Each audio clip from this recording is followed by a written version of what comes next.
से परीक्षा की दृष्टि से जितने भी महत्वपूर्ण सवाल बन सकते हैं वो सभी सवाल आपको कराए जा रहे हैं। आप ध्यान देंगे और उन्हें करने सीखेंगे। सबसे पहला प्रश्न आपका है, सबसे पहला प्रश्न है 1/√7 माइनस √6 के हर का परिमेयकरण करो। परिमेयकरण है ना, इसके हर का परिमेयकरण हमें करना है। ठीक है, तो हर का परिमेयकरण हमें करना है, तो देखिए बिल्कुल करते हैं हम हर का परिमेयकरण। ठीक है, परी वो उधर की लाइट बंद करना, ये साफ नजर नहीं आ रहा है। हर का परिमेयकरण हमें करना है तो बिल्कुल करेंगे।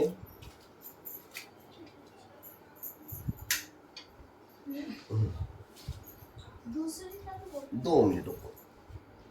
हाँ ठीक है, ये वाली बीच की बंद कर दो बेटा। ये वाली, ये तो हो रही है, ये डालिए, ये वाली ना चालू। हाँ ये ठीक है, अब ठीक है बेटा। यस, 1/√7 माइनस √6 के हर का परिमेयकरण हमें करना है। तो देखिए सॉल्व, इसे हम हल कर रहे हैं। 1/√7 माइनस √6 है ना, ये ऊपर वाला जो अंक है वो अंश कहलाता है और नीचे वाला हर कहलाता है। तो ये माइनस की जगह प्लस कर देंगे।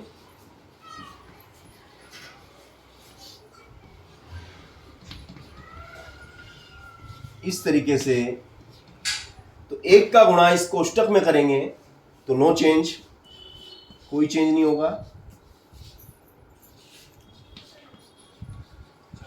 नीचे हम देख रहे हैं एक बार माइनस में एक बार प्लस में, तो ये सूत्र लग जाएगा a का वर्ग माइनस b का वर्ग, और ये हो जाएगा √7 प्लस √6, और ये वर्ग घटेगा वर्गमूल √7 का वर्ग, तो √7 गुणित √7, तो √7 दो बार है तो बाहर का 7, √6 गुणित √6 तो बाहर का 6। इस तरीके से ये हो जाएगा आपका √7 प्लस √6, 7 में 6 गया तो 1। दिस इज ए आंसर, यही आपका उत्तर है।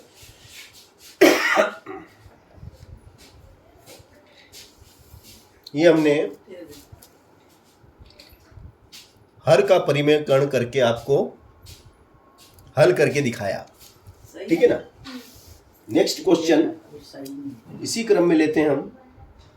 इसी क्रम में अगला प्रश्न है हमारा, ये परीक्षा की दृष्टि से इंपॉर्टेंट क्वेश्चन है, आप नोट कर लीजिए। ठीक है, अगला प्रश्न है 2 की घात 2/3 और 2 की घात 1/5। क्या प्रश्न है आपका? प्रश्न है आपका 2 की घात 2/3 गुणित 2 की घात 1/5। ये आपका प्रश्न है। ठीक है ना, ये आपका प्रश्न है। अब इसे हमें सिंप्लीफाई करना है। क्या करना है हमें? सिंप्लीफाई करना है, सरल करना है। तो हम जानते हैं कि x to the power a into x to the power b, यदि आधार समान हो तो गुणा करते समय घातें जुड़ती है, a और b जुड़ जाएगा, a प्लस b हो जाएगा। a प्लस b गुणा करते समय घातें जुड़ जाती है। तो ये 2, अब ये दोनों पावर है, 2/3 और 1/5 जुड़ जाएगा। ये 2/3 धन 1/5। तो ये घातें जुड़ गई, 2/3 में जुड़ गया 1/5, है ना। क्यों? क्योंकि आधार समान होते हैं तो गुणा करते समय घातें जुड़ती है। अब 2/3 और 1/5 नीचे हर इसका 3 है और 5 है, तो 3 और 5 का लस लेंगे, तो 3 और 5 का लस क्या होता है? 3 और 5 का लस 15 होता है। कितना होता है? 15 ठीक है। तो अब इस 3 का 15 में भाग लगाएंगे, तो 3 का 15 में भाग लगाएंगे, तीनों पंजे 15, 5 बार भाग जाएगा। 5 का गुणा ऊपर वाले डिजिट में करेंगे, 5 दूनी 10, प्लस फिर 5 का 15 में भाग लगाएंगे, 5 का 3 बार, 5 दिया 15। अब 3 का ऊपर वाले डिजिट में मल्टी होगा, तो 3 एकम 3। तो इस तरीके से ये हो जाता है आपका 2 की घात 10 और 3 13/15, 13/15। This is A answer. ये सिंप्लीफाई, ये आपका सवाल हो गया सिंप्लीफाई। इसी क्रम में नेक्स्ट क्वेश्चन आपको दे रखा है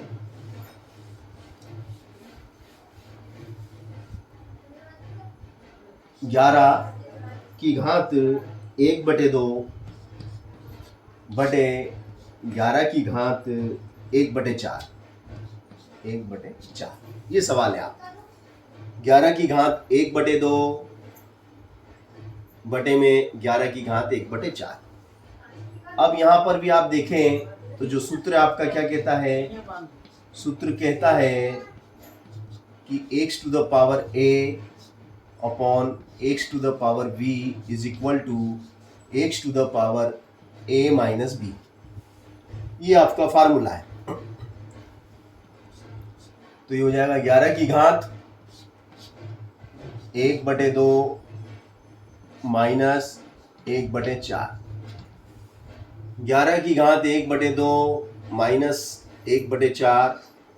अब 2 और 4 का जब हम लसा लेते हैं तो बड़ी संख्या 4 हमारा लसा हो जाएगी, है ना। ऊपर वाली घात में से नीचे वाली घात माइनस होगी, और इस तरीके से ये हो जाएगा आपका 4। 2 का 4 में भाग लगाओ, 2 का 4 में भाग लगाएंगे 2 बार, 2 दूनी 4, 2 का गुणा 1 में करेंगे, 2 एकम 2 माइनस 4 का फिर 4 में भाग लगेगा 1 बार, 1 का गुणा 1 में करेंगे, और इस तरीके से 2 में से 1 गया तो 1/4। This is A answer. ये उत्तर आएगा।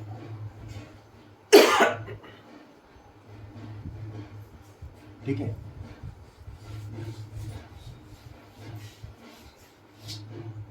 अगला क्वेश्चन है हमारा बहुत ही इंपॉर्टेंट क्वेश्चन परीक्षा की दृष्टि से। आपको हल कराए जा रहे इंपॉर्टेंट क्वेश्चन में हल करा रहा हूँ जो परीक्षा में आने की संभावना है। 32 की घात 2/5 का मान ज्ञात करो। मान ज्ञात करो, ये प्रश्न है ना। मान ज्ञात कीजिए, फाइंड वैल्यू ऑफ 32 की घात 2/5। प्रश्न क्या है आपका? ये 32 है और इसकी घात है 2/5। 32 की घात 2/5। अब 32 के आप अगर गुणनखंड करते हैं तो 2 के कितने होंगे? 5। 2 के 5। जब आप 32 के गुणनखंड करेंगे ऐसे तो 2 एकम 2, 2 छंग 12, 2/16, 2 चौक 8, 2 दूनी 4 और 2 एकम 2, 1 2 3 4 5। तो 32 के कितने टुकड़े हुए? 5। और इसकी घात है 2/5। और घात पे घात, पावर टू पावर अगर होती है तो घातांकों का गुणा हो जाता है। घातांकों का क्या हो जाता है? गुणा हो जाता है। तो 5 का 2 की घात 5 का गुणा हो जाएगा 2/5 में, और ये 5 से ये 5 कट गया तो ये हो जाएगा 2 की घात 2 का मतलब है 2 गुणित 2 बोले तो 4 उत्तर आएगा। 2 गुणित 2 बोले तो 4 हमारा आंसर आ गया। ठीक है, चलिए नेक्स्ट क्वेश्चन। 125 की घात 1/3। 125 की घात 1/3 का मान हमें निकालना है। अब 125 तो 5 से 5 दूनी 10, 5 का 25, 5 का 25 और 5 एकम 5, 1 2 3, तो 5 के कितने हुए? 3, 5 के 3 और इस पूरे की घात हो गई 1/3।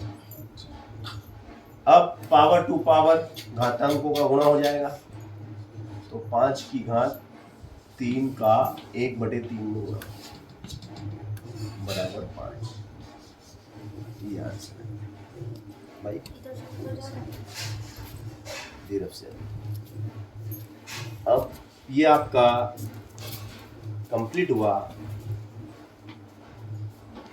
125 की घात 1/3 का मान 5 आया, ठीक है ना। इस तरीके से क्वेश्चन आएंगे परीक्षा में जो आपको करना पड़ेंगे, है ना। अब मान लो ये प्रश्न आ गया कि √5 को संख्या रेखा पर निरूपित करो। ये प्रश्न अगर दे दिया कि √5 को संख्या रेखा पर निरूपित करो। √5 को संख्या रेखा पे निरूपित करना है, दर्शाना है। √5 को संख्या रेखा पे हमें दर्शाना है, तो किस प्रकार दर्शाएंगे? आप सबसे पहले एक संख्या रेखा बनाएंगे, ठीक है। मान लो ये एक संख्या रेखा है, ये आपका बिंदु 0 है, this is 1, this is 2, this is 3, this is 4, है ना। तो ये बिंदु आपका हो गया 1, ये बिंदु 2 और ये बिंदु 3 और ये बिंदु 4 और ये बिंदु 5। अब हमें √5 लेना है। कितना? √5। तो √5 हमें लेना है, तो 0 से 1 और 2, है ना। तो 2 तो ये और 1 सेंटीमीटर, 2 सेंटीमीटर हमें ऐसे जाना है और 1 सेंटीमीटर हमें ऊर्ध्वाधर जाना है। 2 सेंटीमीटर क्षैतिज और 1 सेंटीमीटर, ये 1 सेंटीमीटर और ये 2 सेंटीमीटर, और फिर इसको इससे मिलाना है। तो ये बन गया आपका एक त्रिभुज A, B और C। ये त्रिभुज ABC बना, जिसका आधार कितने का है? आधार आपका 2 का है। आधार कितने का है? 2 का है। और जो लंब है, समकोण त्रिभुज में लंब होता है, लंब 1 सेंटीमीटर का है। अब हमें कर्ण की लंबाई निकालना है, AB निकालना है। तो समकोण त्रिभुज ABC में पाइथागोरस प्रमेय लग जाएगी। कौन सी प्रमेय लगाएंगे? पाइथागोरस। समकोण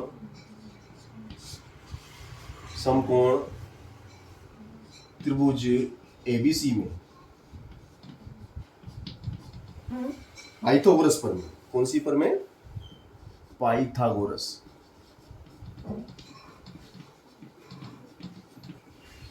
पाइथागोरस प्रमेय क्या कहती है? पाइथागोरस प्रमेय कर्ण का वर्ग बराबर लंब का वर्ग धन आधार का वर्ग।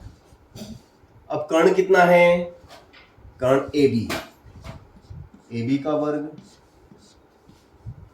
लंब कितना है?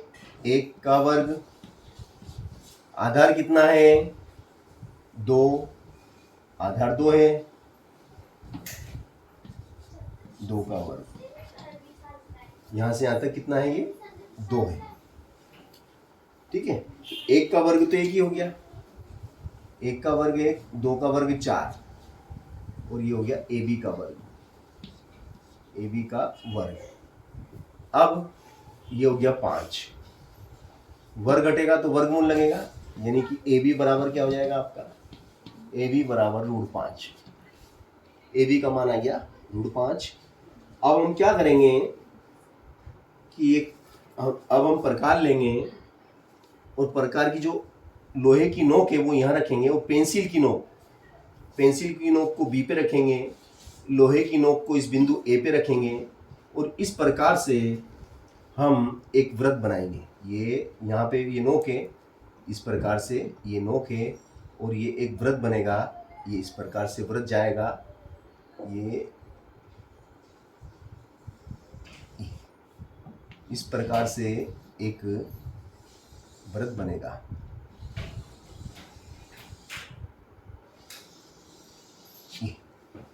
इस टाइप का एक वृत्त बनेगा। तो ये जो बिंदु मिला है, ये बिंदु डी, ये जो बिंदु आया है जहाँ इस रेखा को काटा है इसमें, ये बिंदु डी से लेके ए तक की दूरी, डी से लेके ए तक की दूरी, ये बिंदु डी ही आपका √5 है।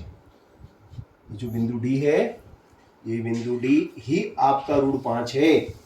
बिंदु डी ही आपका √5 है। बिंदु डी ही आपका √5 है।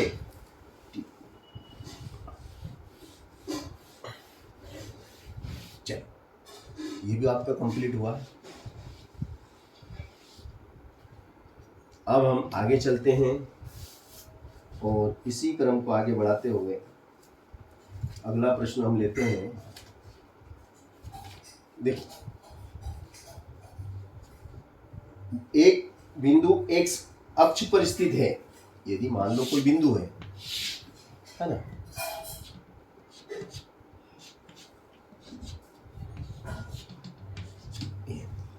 अब कोई बिंदु ऐसा है जो x अक्ष पे स्थित है, मान लो कि यहाँ पे स्थित है और इस बिंदु का नाम है ए बिंदु है जो x अक्ष पे स्थित है। तो इसके निर्देशांक क्या होंगे? कोई बिंदु x अक्ष पर स्थित है तो उसके निर्देशांक क्या होंगे? तो देखो, x का मान है ना, x अक्ष पे स्थित है तो x का मान तो x होगा। यहाँ से यहाँ तक की दूरी जो भी है, 1 2 4 5 10 जो भी है, तो वो तो x हो जाएगी। मगर यहाँ पे y का मान कितना है? इस बिंदु a पे y का मान 0 है। तो बिंदु के निर्देशांक क्या होंगे? x0। क्या होंगे? x0।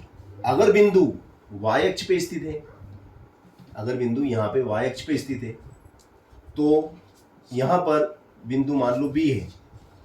अब इस पे आपका जो भुज है, भुज यानी x का मान तो 0 है, क्योंकि ये 0 मूल बिंदु है आपका। तो भुज तो आपका हो गया 0 और कोटि यहाँ से यहाँ तक की जो भी है उसको हमने y मान लिया। तो अगर बिंदु x अक्ष पर स्थित है तो उसके निर्देशांक x0 होंगे, और यदि बिंदु b y अक्ष पे स्थित है तो बिंदु b के निर्देशांक 0y होंगे। और यदि बिंदु मूल बिंदु पर स्थित है, यदि बिंदु मूल बिंदु पे है, यहाँ स्थित है मूल बिंदु पे, तो मूल बिंदु के निर्देशांक तो आपको मालूम ही है ना। मूल बिंदु के निर्देशांक, मूल बिंदु के निर्देशांक क्या होंगे? मूल बिंदु के निर्देशांक, मूल बिंदु के निर्देशांक होंगे 0 0 0 0 0। क्या होंगे? 0 0। मूल बिंदु के निर्देशांक होंगे 0 0। ठीक है ना। चलिए, अब इसके बाद हम आ जाते हैं समबाहु त्रिभुज। समबाहु त्रिभुज के प्रत्येक कोण का मान कितना होता है ना। अब समबाहु त्रिभुज यानी कि ऐसा त्रिभुज जिसकी तीनों भुजाएं बराबर हो, लंबाइयों में बराबर हो, है ना। ये एक समबाहु त्रिभुज है। समबाहु त्रिभुज की क्या खासियत होती है कि ए बी की लंबाई जितनी है उतनी बी सी की लंबाई होगी और उतनी लंबाई सी ए की होगी, यानी कि तीनों भुजाएं आपस में बराबर होगी। अगर ये 5 सेंटीमीटर की तो भी 5, ये भी 5, अगर ये 10 सेंटीमीटर की तो ये भी 10 सेंटीमीटर, ये भी 10 सेंटीमीटर। क्योंकि सम यानी समान, बाहु यानी भुजा, जिस त्रिभुज की तीनों भुजाएं समान लंबाई की होती है उसे समबाहु त्रिभुज कहते हैं।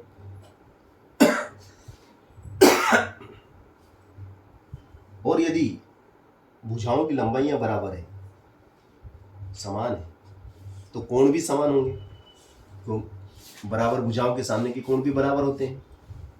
तो कोण ए बराबर कोण बी बराबर कोण सी।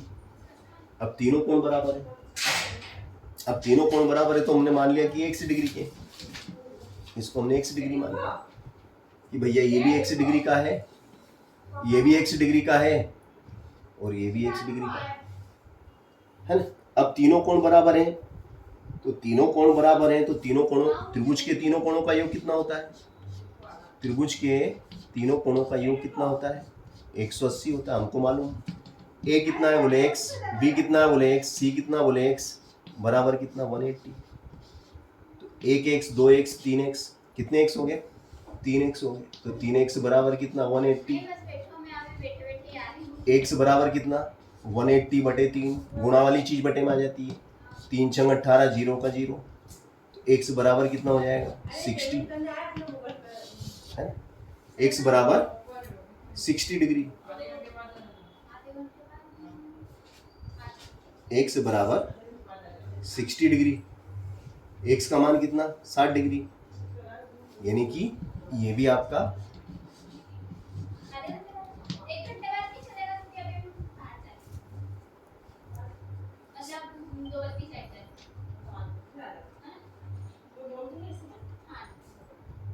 साठ डिग्री है ना। तो ये कितना आ गया आपका 60 डिग्री हो गया है ना। कोण ए बी सी, तो कोण ए भी 60 का, बी भी 60 का और सी भी 60 का, तो ये भी 60 60 60 160 और 60 120 और 120 और 60 180, बिल्कुल सही। चलो अगला प्रश्न है कि समांतर चतुर्भुज ABCD में कोण बराबर होते हैं। जैसे ये समांतर चतुर्भुज, ये जो चतुर्भुज है जिसकी आमने सामने की भुजाएं समांतर होती है,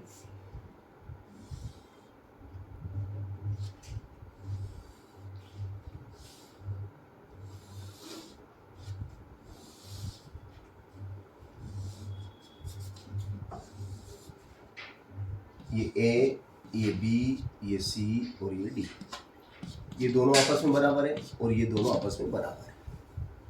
ये एक समांतर चतुर्भुज है कि इसकी सम्मुख भुजाएं समांतर है और समान लंबाई की है। सम्मुख मतलब एक दूसरे के मुंडे के सामने, आमने सामने, ये सम्मुख है। मतलब कहने का मतलब है कि AB समांतर है CD के और AB बराबर भी है CD के। इसी प्रकार AD समांतर है BC के और AD बराबर है BC के, BC के बराबर भी है। कहने का मतलब यहाँ पे ये है। तो ऐसी स्थिति में ये वाला कोण और ये वाला कोण बराबर होगा। कोण A बराबर कोण C के बराबर होगा और ये वाला कोण और ये वाला कोण B किसके बराबर होगा? D के बराबर। कोण B बराबर कोण D।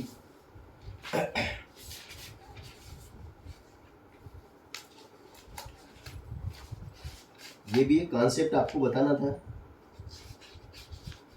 चलिए इसके बाद हम आते हैं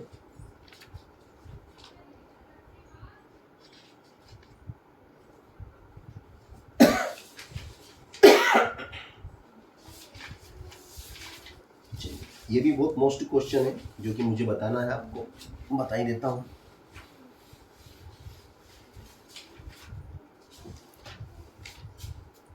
क्या है? गुणनखंड ज्ञात कीजिए। 2x square 2x square plus 7x plus 3, हमें निकालना है गुणनखंड। क्या निकालना है हमें? गुणनखंड। गुणनखंड हमें निकालना है, ठीक है। तो ये एक द्विघाती बहुपद है, ये आपका एक द्विघाती बहुपद है। इसमें जो एक्स स्क्वायर के आगे जो 2 लिखा है वो एक्स स्क्वायर का गुणांक है, वो एक्स स्क्वायर का गुणांक है, तो इस 2 का गुणा 3 में हो जाएगा, तो 2 तिया 6।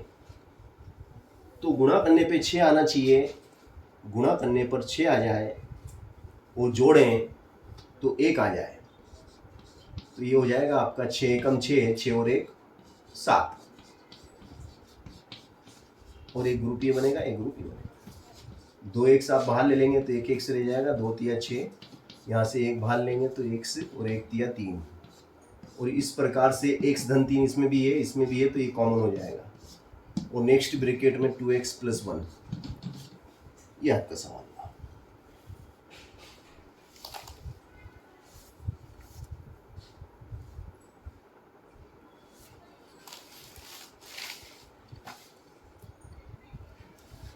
अब हम बात करते हैं अगले क्वेश्चन की।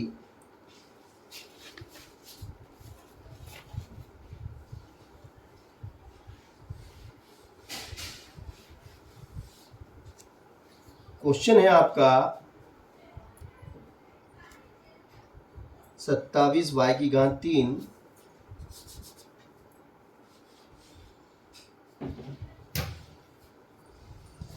27y की घात 3 27y की घात 3 धन 125 जेड की घात 3। अब 27 का मतलब ये होता है कि 3 गुणित 3 गुणित 3 3 बार, यानी कि 3 की घात 3 y की घात 3। 125 मतलब 5 गुणित 5 गुणित 5, यानी 5 की घात 3 जेड की घात 3। तो इसका मतलब ये हुआ कि 3 y की घात 3 प्लस 5 जेड की घात 3। तो ये हो जाएगा आपका a की घात 3 धन b की घात 3 बराबर a धन b और a का वर्ग minus A B plus b का वर्ग। ये सूत्र लग जाएगा आपका। अब इस सूत्र में आपको सिर्फ मान ही रखना है, a की जगह तो ये आ ही जाएगा आपका, क्या है 27y की घात 3 प्लस 125 जेड की घात 3 बराबर ए कितना है, ए आपका 3y, बी कितना है 5 जेड, फिर ए कितना है, ए आपका 3y, ये 3y की घात 2 माइनस 3y गुणित 5 जेड प्लस 5 जेड की घात 2, और इस तरीके से। तो ये हो जाएगा आपका 3y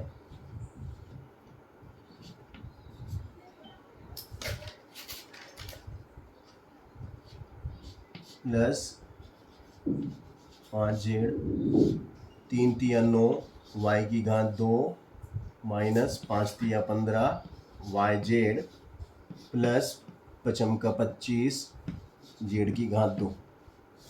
ये इस तरीके से आपका ये सवाल कंप्लीट हुआ।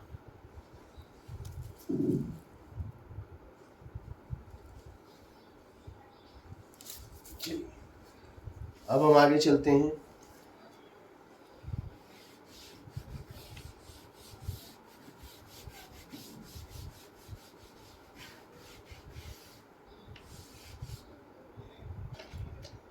अगला प्रश्न है हमारा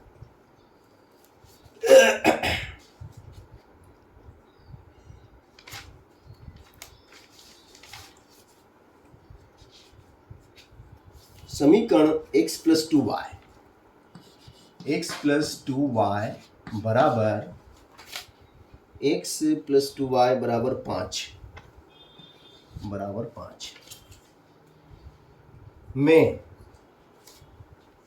में यदि x बराबर 1 हो तो y का मान ज्ञात करो। तो y का मान ज्ञात करना है। x बराबर कितना, 1, x की जगह 1, तो ये जो x है इसकी जगह आ जाएगा 1 प्लस 2, y की जगह तो y बराबर में 5, तो ये हो गया 2y बराबर 5, 1 उठ के उधर गया माइनस का 1, 2y बराबर 5 में से 1 गया तो 4, तो y बराबर 4/2, 2 दूनी 4, y बराबर 2, y बराबर। इस तरीके से हमने आपके सामने y का मान निकाल के दिखाया आपको कि y का मान कितना है 2, जबकि x का मान हमें दिया गया था।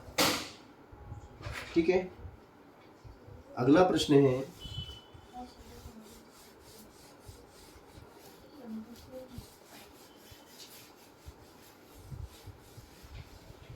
अगला प्रश्न है 2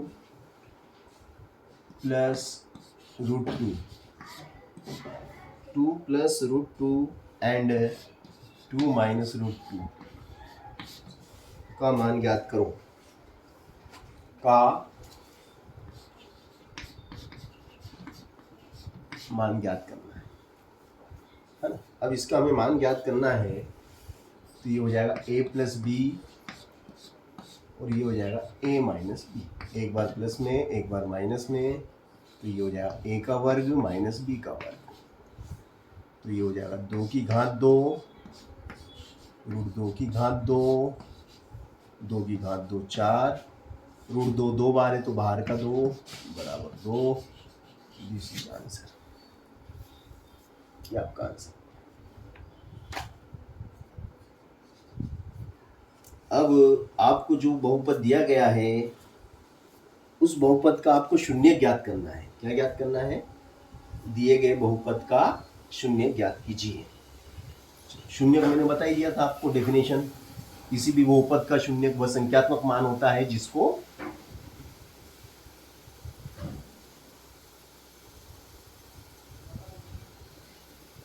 किसी बहुपद में प्रतिस्थापित करने पर संपूर्ण बहुपद का मान शून्य हो जाए। देखो, तो हमें दिया गया बहुपद px बराबर 2x धन 5। अब इसका हमें शून्य ज्ञात करना है, तो शून्य ज्ञात करने के लिए px बराबर 0 रखेंगे। शून्य ज्ञात करने के लिए हम px बराबर 0 पुट करेंगे, और px कितना है आपका 2x धन 5 बराबर 0, तो ये हो जाएगा 2x बराबर 5 उधर जाएगा तो ऋण का 5, तो x बराबर हो जाएगा ऋण का 5/2, 2 गुणा में है तो बटे में आ गया, ऋण का 5/2, ऋण 5/2 है ना, ऋण 5/2 दिए गए बहुपद का शून्यक है। x के इस मान को अगर आप दिए गए बहुपद में प्रतिस्थापित करते हैं तो आपको परिणाम में 0 प्राप्त होगा, इसलिए यह मान दिए गए बहुपद का शून्यक है। कैसे, आप चाहो तो मैं आपको प्रूफ करके दिखा सकता हूँ।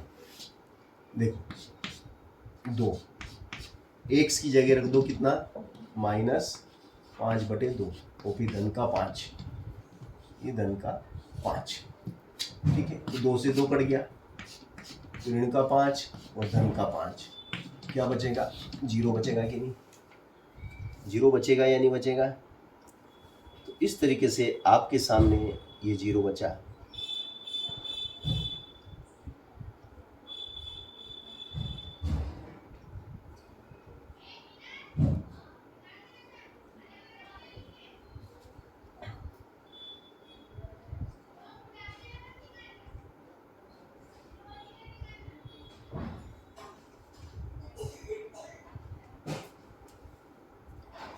ठीक है ना, तो इस तरीके से आपके सामने हमने शून्य निकाल के दिखाया। चलिए अगला प्रश्न है मान ज्ञात कीजिए। अभी कर लेते हैं। क्या प्रश्न है? 3 135 फिर 3 5, 3 135 3 5। अब हमें इसका मान ज्ञात करना है।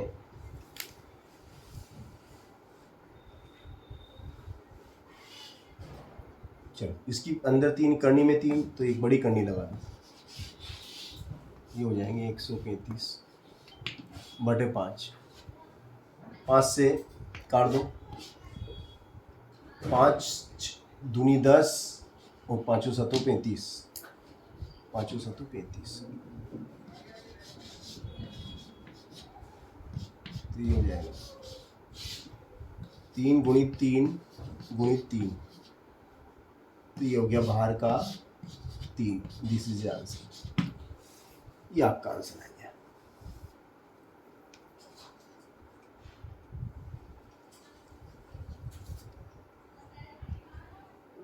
इस तरीके से हमने आपको यह मान निकाल के दिखाया कि किस प्रकार ऐसे सवालों को हमें हल करना है और उनके मान निकालना है। अब अगला प्रश्न है। अगला प्रश्न है आपका 8√15 को 2√3 से भाग दो। 8√15 को 2√3, 8√15 को 2√3 से भाग दो। हमें भाग देना है। ये 8√15 भागित 2√3। 8√15 बटे में 2√3। 2 से कट गया, 2 चौक 8, तो 4। 15 का मतलब होता है 3 पंजे 15। तो नीचे √3 अलग अलग कर लेंगे। 4√3 और √5 और नीचे √3। √3 से √3 कट गया, 4√5 हमारा आंसर। 4√5 हमारा उत्तर आ गया।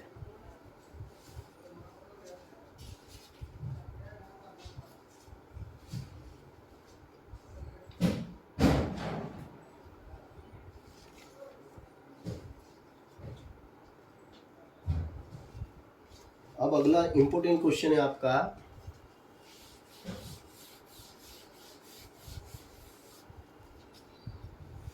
कि 3/5 और 4/5 के बीच 5 परिमेय संख्या निकालना है। कितनी परिमेय संख्या निकालना है? 5।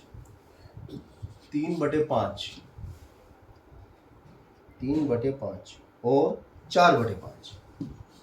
4/5, 3/5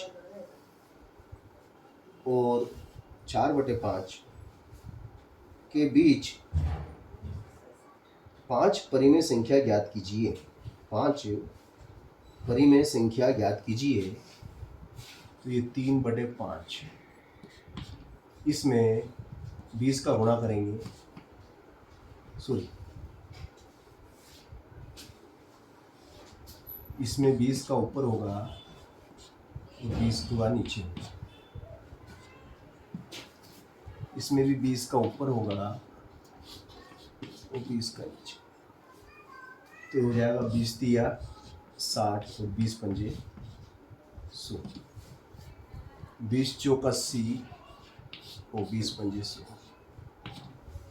तो अब इनके बीच में हमें 5 निकालना है। 61/100, 62/100, 63/100, 64/100 और 65/100।